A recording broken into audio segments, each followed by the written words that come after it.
For this class, you will be using these 2 different size packs, and they come available in the gold and the silver, so depending on which ones you purchased. And you will need to decide out of these 5 pieces, which pieces would you like to be used for which technique. So, for example, we open these up.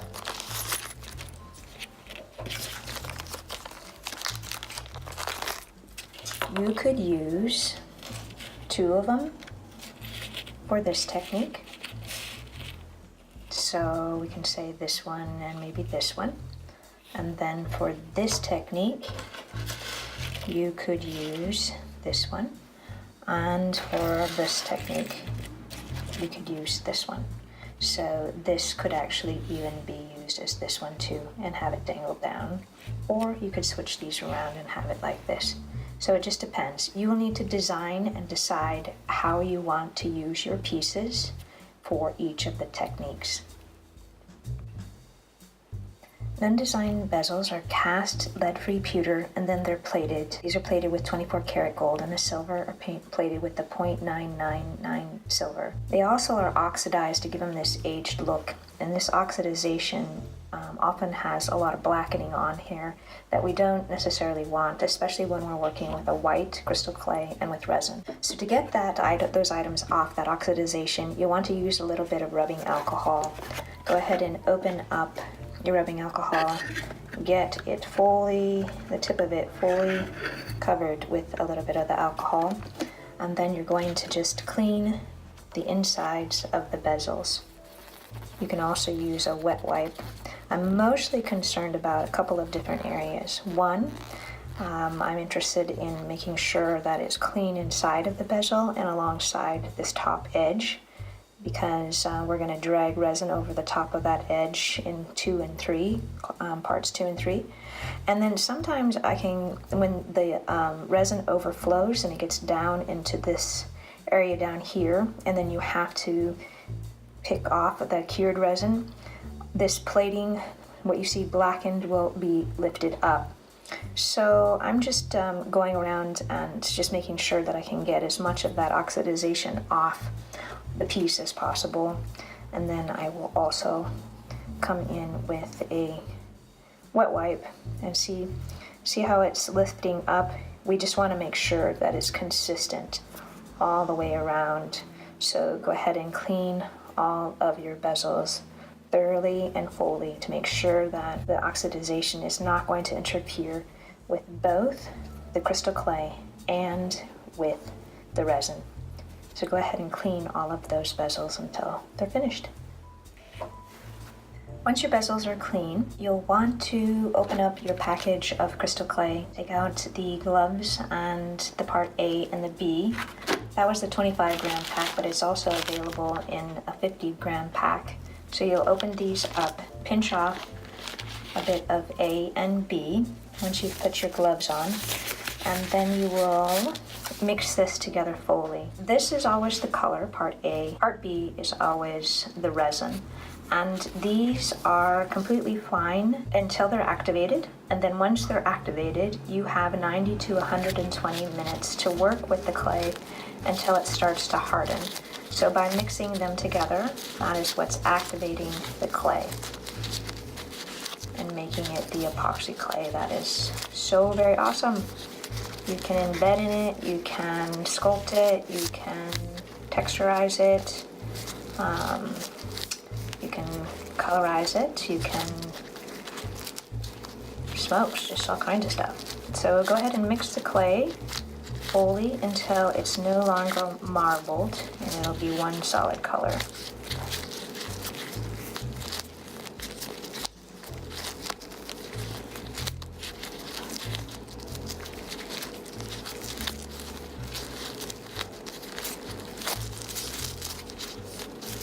And that's just what it'll look like.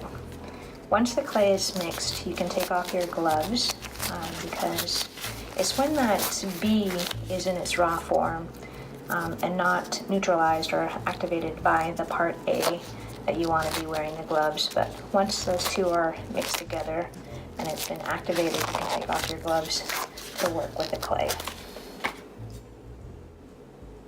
For embedding the clay into the different Nunn Design bindings, you'll want to pinch off a small amount of the clay and roll it in the palm of your hand. I like to make the clay nice and smooth because all of those crevices all those creases and such that you'll see in the clay, they'll show up once you place it in the bezel. So to have it nice and smooth to start just makes my work once I put it in the bezel to be a little bit easier. You'll want to get familiar with the amount of clay that it takes per bezel. For this, we're going to be wanting to fill it so the clay is nice and flat and flush and not domed. I actually have way too much clay on there, so I can just visualize and see that I had too much clay. So I can pinch some off and then just start again by rolling it in the palm of my hand and trying again. So that looks like a really good amount, and if it was too little, I could just add some more. If it was too much, I could pinch off some off of the top and then pat it down again. Once you have the clay in the bezel, you'll want to clean up the side edges to make sure that none of that clay is on the edge.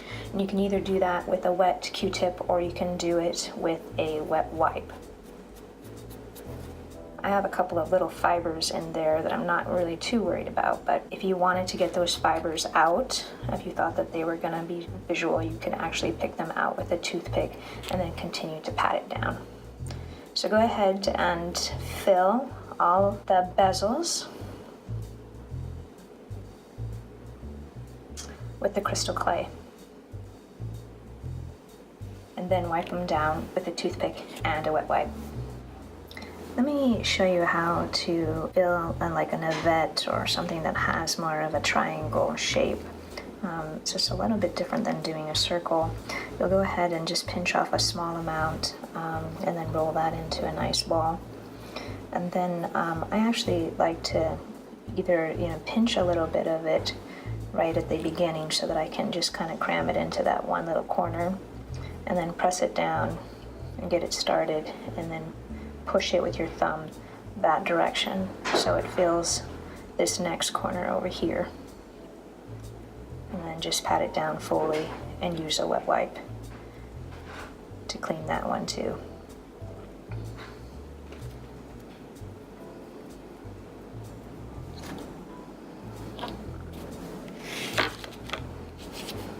Next, we're going to use a little bit of Jaquard PearlEx powders in the silver to put the cover on the top.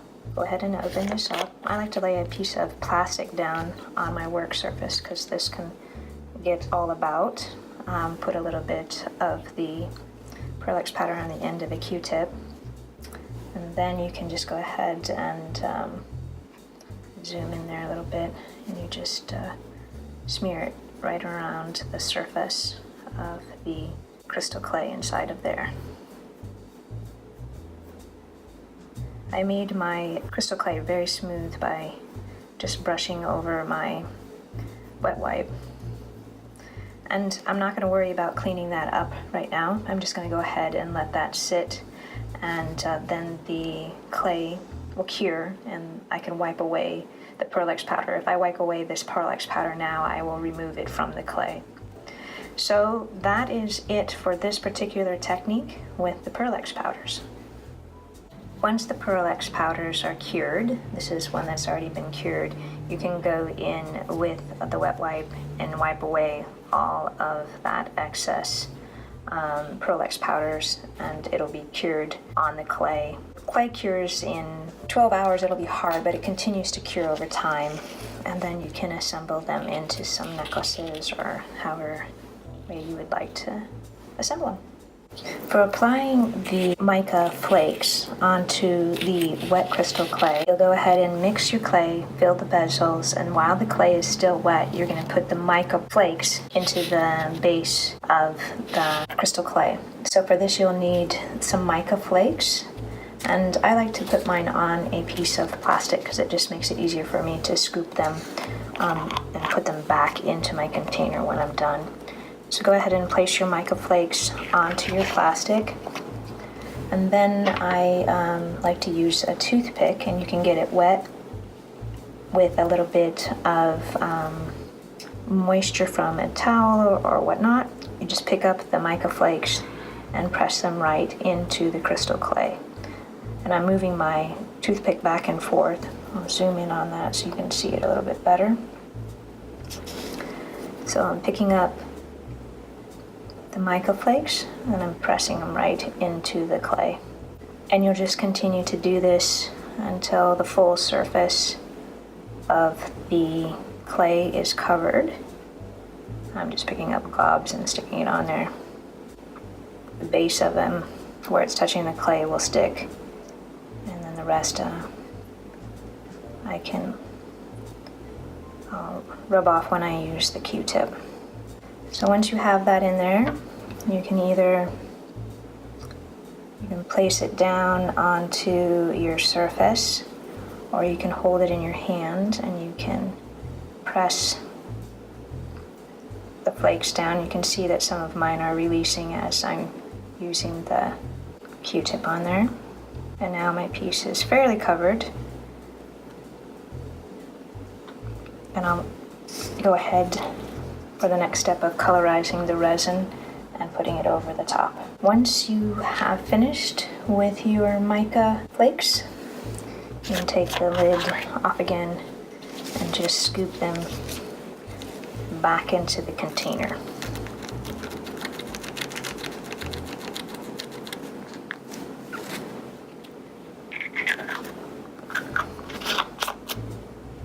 On these pieces here, these are filled with the crystal clay and then have the PearlEx powder over there on top. And as those cure, you'll wipe them clean and then assemble them into the finished necklace, or however you would like to use them. On these two pieces, they have the crystal clay in the base, and then they have the mica powder, and we will go ahead and colorize the resin and pour that over the top. On the third piece, we have our crystal clay in the base, we have the mica flakes over the top of it, and we're going to then put the pink colorized resin.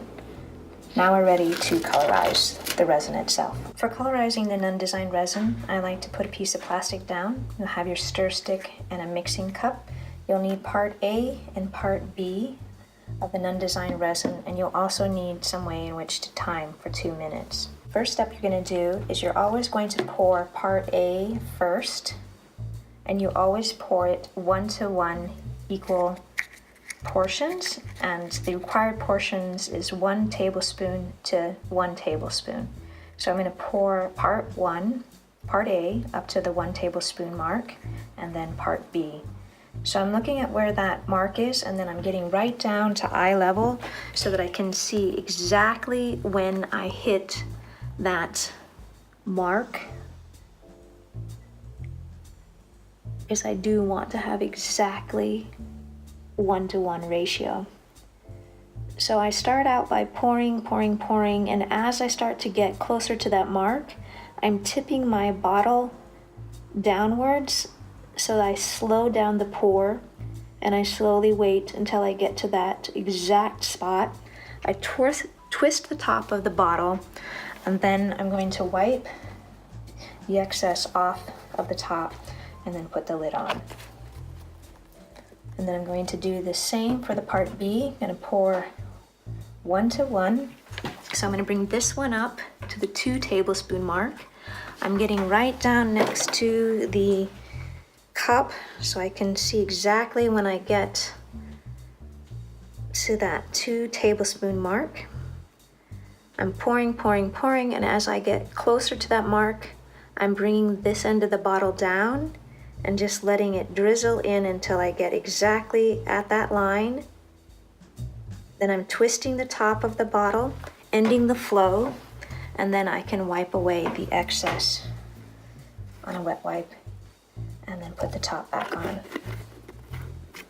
These are great practices to get in, and always have the same habit for when you are mixing your resin, because then you will have great results with your resin, and you'll be able to have resin that cures every time. So I set my timer for 2 minutes, and I'm going to push the start button, and then I'm going to start to stir. And I'm going to stir, I put my stir stick right down in there, and I'm not too worried about bubbles and such yet. You can see that there's starting to be some right away, and that's going to be normal. And you'll also see that it's starting to blend together, and it's kind of a milky white, and I'm just going to stir, stir, stir. And as I'm stirring, I'm going to be swiping or sliding the top of the stir stick onto the edge so that I can get all of the resin off of the stir stick, because that's where I still have parts A and B. So I'm making sure that even that is back in the cup. Come on in and scrape the sides, and then just keep on stirring for the full 2 minutes.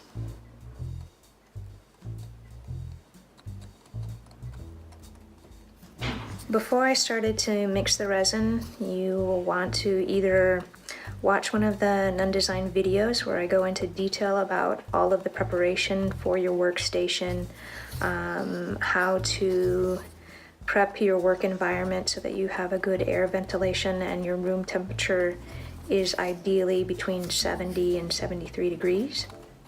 This will help with your working time with the resin, and it'll also help to make sure that you have success with the resin and that it successfully cures.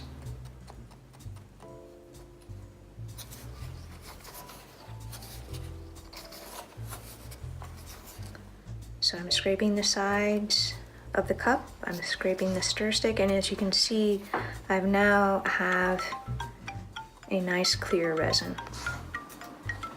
So my timer's going off, and I did have a little bit of spill when I was mixing that, because I was looking at it through the camera lens. It's kind of hard to do this. So go ahead and if you have a little bit of spill, you can move it and just wipe it away with that same wet wipe that we cleaned up with earlier, the tops of the bottles. The next step that I'm going to do is I'm going to colorize the resin with a casting craft opaque pigment. You might also have it in this little container there. So you'll need a toothpick for this so that we can colorize it, and you'll also need to have another one of the mixing cups. I'm going to put a little bit of the clear already mixed into the one and fill it up to the 1 tablespoon mark. This way I can utilize this full cup with other colors. I can also dilute my colors if I have too much colorants in there. So I've poured a little bit of that, and then I'm going to take my casting craft. This stuff is incredibly potent. So I'm turning it upside down and squeezing it slightly, and I'm just looking for a little tiny bit to come to the surface, and then I'm just going to grab a little tiny bit with my toothpick. This is a tiny, tiny amount. I won't even put this whole amount in there. I'm just going to swirl it a little bit, and then I can go back and add more if I want to, because this stuff is so potent. Once you had smeared a little bit of the colorant into the mixture, go ahead and blend it together. If you have way too much colorant in there and you like it to be a little bit more pale, you can add some of the clear, or you can so you can dilute it, or if you want to add more color, you can add additional color. So go ahead and blend that together. I think that that's a really nice color. So I'm going to go ahead and scrape off my stir stick. I'll throw away this little excess one so I make sure that I don't use it. And then I'm going to go ahead and put the top back on my colorant. You want to put the same color top back on, the same color. For colorizing and putting resin over pieces, I like to use little business cards like this so that I can move these pieces around very easily. And I also like to drizzle my resin on with either a very small drizzle stick or a toothpick, because I can control the resin pour a lot better. So I'm going to start with this one first and apply a little bit of the colorant right onto the bezel. Just make sure I have that in focus, I'm going to zoom in a little bit tighter so you can see exactly what I'm doing. I'm going to scoop up a little bit of the resin and scrape it off on the side so I don't have like a lot of resin drizzling as I move it from that point to this point. So just pick up a little bit of resin, scrape it off on the side, and then pour it or drizzle it onto the bezel that is covered with the PearlEx powders. So I suggest that you go slow and just continue to add as you go, because it's much easier just to add more than to pour on a ton and then have to clean it up. So I'm just putting a little bit on there, and now I'm going to come back in with a toothpick and I'm going to pull it over to those side edges so that the full surface all the way out to the edge is covered with the resin. And this is one of the reasons too that I like to use these cards, because I can move this around without disturbing the resin. I can move then so I can see all the different angles of the piece to make sure that I have it pulled, the resin pulled all the way out to those side edges. The next thing to do is this one, and I might use 2 toothpicks for this one because then I can move this around and I can control it a little bit better as I go. So I'm going to probably just pick up a little bit of resin actually with my toothpick on this one, and then drizzle it right into the center of the piece. On this, I'm twisting the toothpick around and around again to slow that flow of that excess bits coming off of the edge. And I'm going to just bring it down into that corner over here and up into that corner over here. Now, if you didn't, if you actually put more resin in that and it overflowed to the side edges, you will do the same as you did here. You'll just drag it over to those sides and have the resin be fully covered to the edge.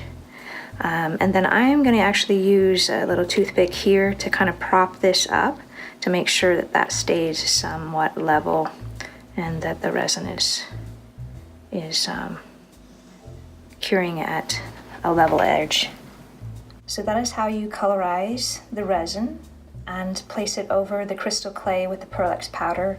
To colorize the mixed resin and have it be that pinkish color, we're going to need another mixing cup, and you'll need to have the Casting Craft opaque pigments, or if you have it in the small container, the Casting Craft red.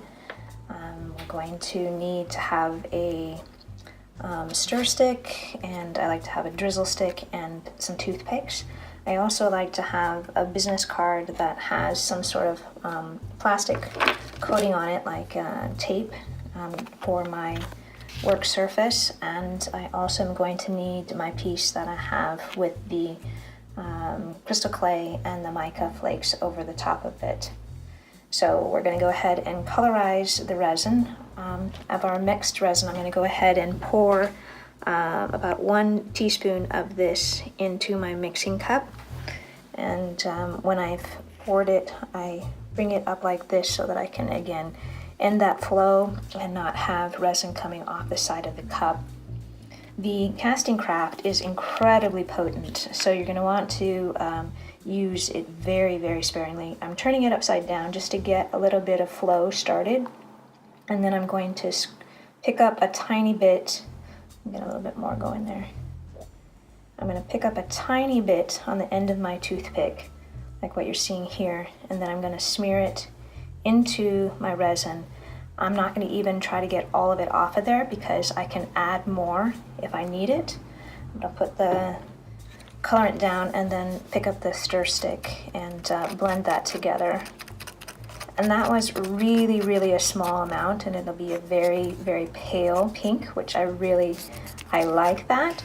But if I wanted to have it be even more potent, I would just add a little bit more of the colorant that was on the end of my toothpick still, and then mix that together.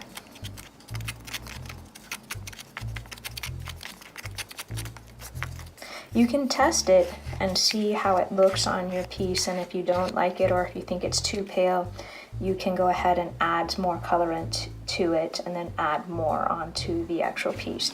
But I think that that looks lovely. I'm going to zoom in here so you can watch exactly what I'm doing as I put the colorant onto the crystal clay filled bezel that has a little bit of mica flakes over the top of it.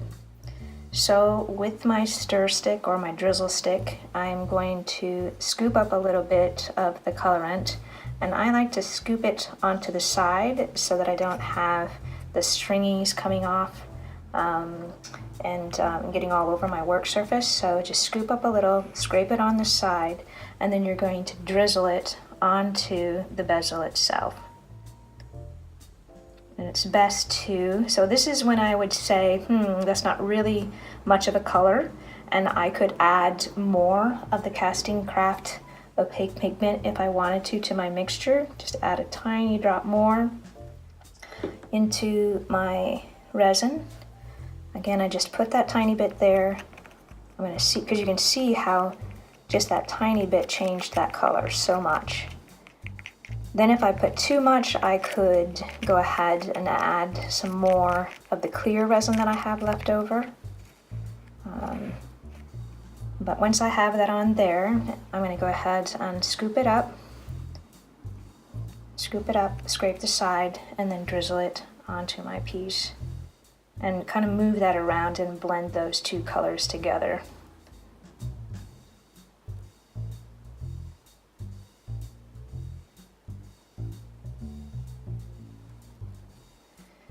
So I usually tossed my my toothpick that has the red on it right away once I know I have a good color, so that I don't accidentally pick that up and then use it to do this next step. But you're going to drag that resin over to the side edges of the bezel, and this is one of the reasons why I like to use the card, is that I can rotate this around and see all of the edges while I move that over.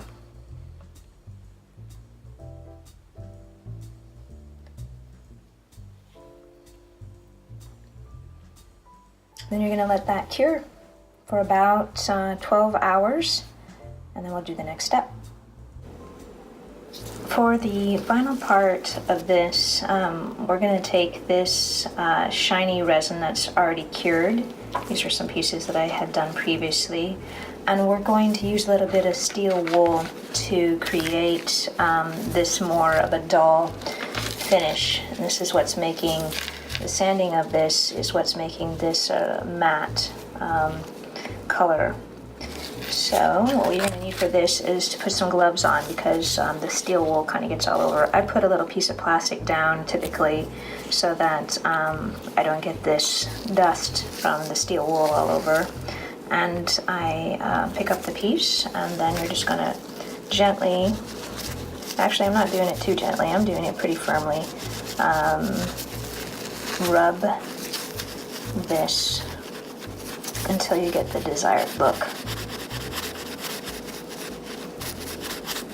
So you can see right away that just a little bit of the rubbing on there is totally making it a much duller resin color.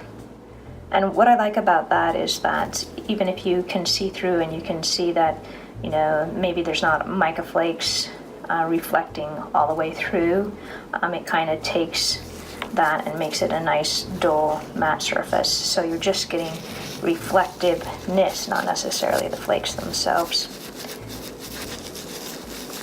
So go ahead and sand this with the, rubbing it on there with the steel wool until you get just the look that you like.